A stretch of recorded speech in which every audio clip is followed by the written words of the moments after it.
Hey! In this video, I'm going to be showing you how I made this Donkey Kong Island diorama.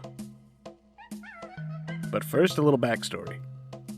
So I've been watching a ton of North of the Border and Stutson Studio. For those of you who don't know, they make some of the best pop culture miniatures, models, and dioramas. Even though the last diorama I made was in 4th grade, I figured I'd give it a shot. As far as what to make, I knew I had to pick a popular and thriving franchise, so naturally, I picked Donkey Kong.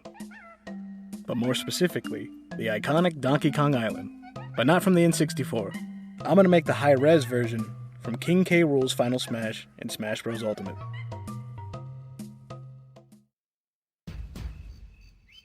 I'm filling this paper bag with expanding foam and waiting for it to cure. I think now's a pretty good time to tell you I don't know what I'm doing. These materials are probably not the best to make models or dioramas with, but they're just what I had on hand or what I'm familiar with. I'd suggest watching, Stutson Studio or North of the Border if you want to learn how to do this for real.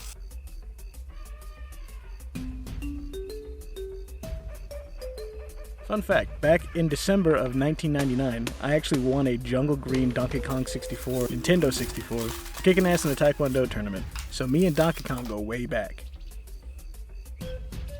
I'm using a retractable utility knife to peel the bag off the foam like a big old potato.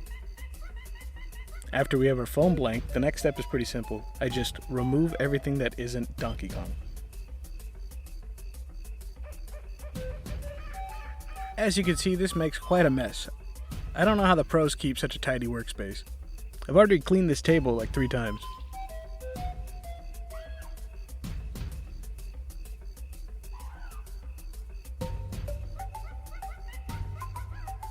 Up next, we're going to use aluminum foil to make Donkey Kong's iconic Jimmy Neutron swirl, which is attached with a generous amount of hot glue.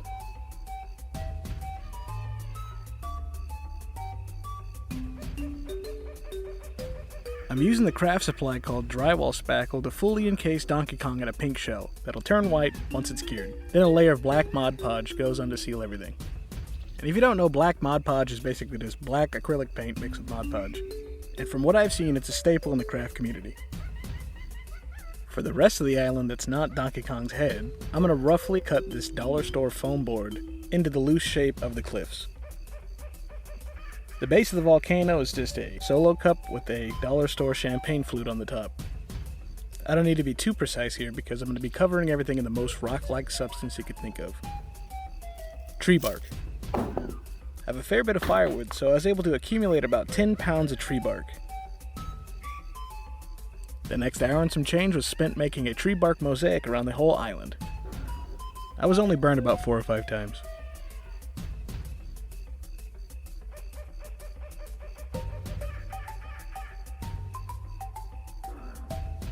Then a layer of primer. Now I start the brown base coat, making sure to get good coverage in the nooks and crannies. After that dries, I'm doing a heavy coat of a lighter brown. I'm using the same color to dry brush the bark. It really shows off the high points and accentuates the depth. And while still wet, adding a black wash, then dabbing off with a paper towel. I'm trying to make a unique texture by tinting the lighter coat while exposing the darker coat underneath. It looks light right now, but it dries a little darker. Now in hindsight, I probably premature flocked this. I should have waited to the end. But at this point, I've been looking at Donkey Kong Island for a little too long, and it started looking like some weird Willy Wonka chocolatier project.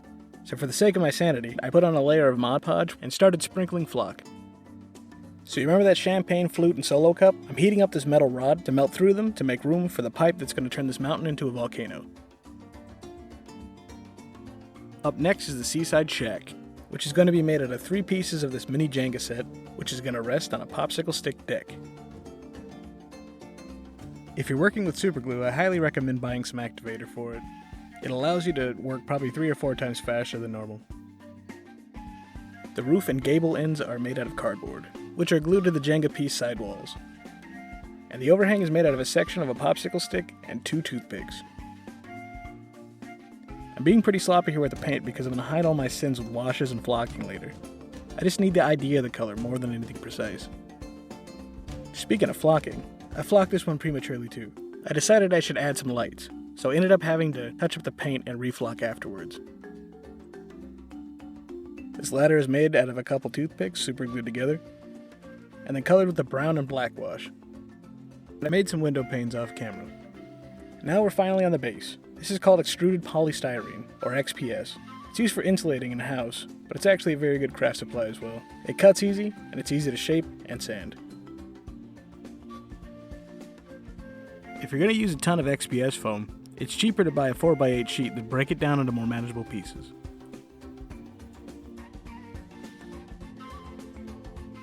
For the water, I'm painting it a shade of cartoony blue, making sure to get a nice even coat.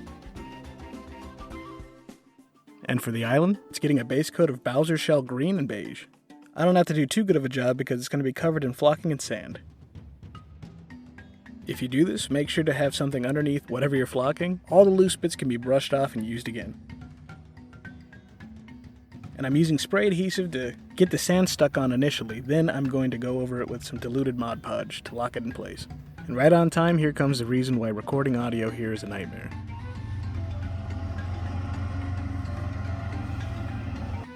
I'm creating depth by vignetting a couple shades darker of blue around the edges. I was originally going to pour resin over the water section, but it turns out my resin's gone sour, so I had to switch to what I had on hand. A sheet of clear acrylic, which I scored and snapped to fit the base. This next technique I picked up from north of the border. If you apply gloss Mod Podge and then blow it with the straw, it can mimic the look of waves. You must have really good lungs, because this took a lot of effort. I think next time I'm just going to use an air compressor. I know it looks white right now, but it dries clear. I'm drilling a hole in the base to add the pipe that's going to turn this mountain into a volcano. Then I'm routing out a section of foam so the pipe can lay flush. And securing it with a little hot glue.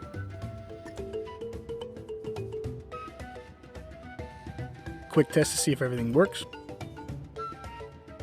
All of the lights in this build are these tea light candles. I ended up wiring up 8 of these, which I ran off of 2 of these 3-volt battery packs. All the wires are tucked away the same way I did the pipe.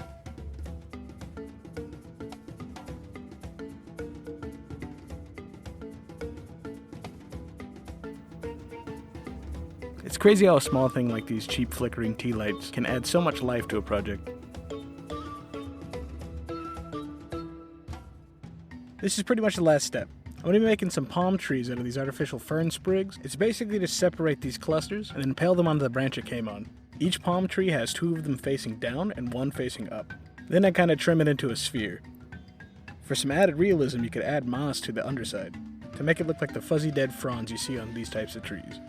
And I know they make model palm trees, but they're kind of expensive for how bad they look, so I figured I'd just make a few of these. And I think they ended up looking more realistic. Up next is just some cheap model trees and some clump foliage. I'm placing the clump foliage in nooks and crannies that look like plants would naturally attach themselves to. I'm pretty much going around the entire seam where the mountain meets the island to make the transition smooth between the two. I don't know if you can go overboard with the foliage. The more I add, the better I think it looks. I feel like the island needs some scale boulders. And it just so happens I know where to find a few. Now that the boulders are in place, I think it's on to the glamour shots.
I really like how the waves on the acrylic get edge lit by the fog machine.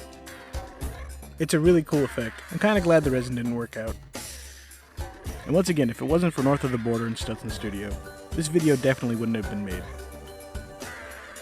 If you liked the video, leave a like. If you have any ideas for what I should make next, leave a comment. Share the video if you think other people should see it. Did you know a whopping 98% of people who watch my videos aren't subscribed? Consider subscribing, it helps the channel out. Thanks for watching.